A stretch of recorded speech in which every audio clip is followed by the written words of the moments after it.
In the early 1990s, Pepsi was on a mission. Coca-Cola had long dominated the Philippines, and Pepsi wanted a way in. They needed something big, something to grab the attention of millions of Filipinos, and they found it.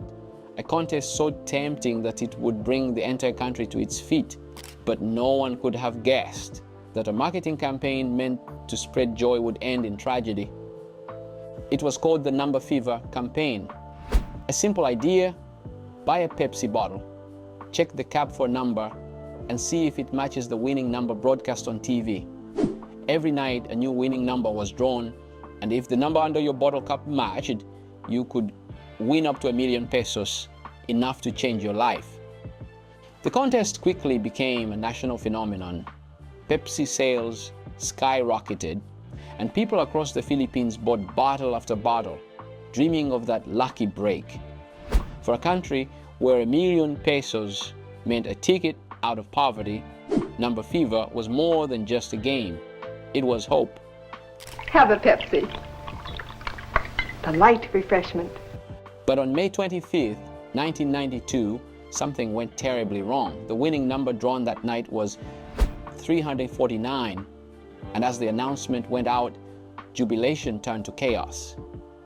Pepsi had promised only 2 winners per drawing, but somehow hundreds of thousands of bottle caps across the country bore the number 349. People believed they'd won, but Pepsi hadn't meant for that many winners. This wasn't a ₱1,000,000 windfall, this was a disaster. At first, Pepsi tried to calm the storm. They blamed it on a printing error, claiming that these caps were never meant to win. But for the 800,000 Filipinos holding a winning 349 cap, this was no simple mistake. It felt like betrayal. In the days that followed, protests erupted.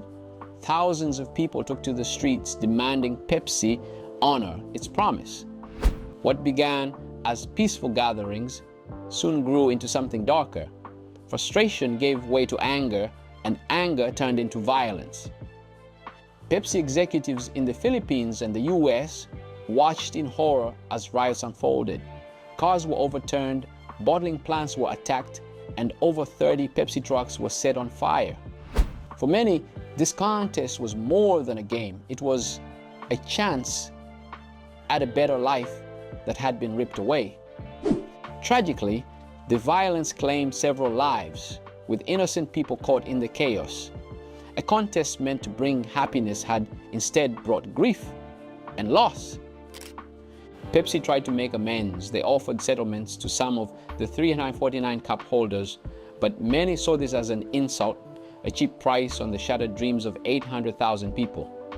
Pepsi's brand took a blow that would haunt it for years in the Philippines, forever tied to the Number Fever scandal. In the end, the Number Fever campaign cost Pepsi more than just money. The trust of an entire country had been broken. What should have been a triumph turned into a national scandal, and a reminder of how quickly things can spiral out of control when the power of hope meets the failure of responsibility. This story of the Pepsi contest in the Philippines shows just how powerful and sometimes dangerous a single idea can be. Sometimes things designed to inspire hope can lead to unexpected consequences. What do you think? Could this have been avoided? Or was it a disaster waiting to happen? Let us know. And if you're drawn to uncovering the deeper, untold stories that shape our world, you're in the right place.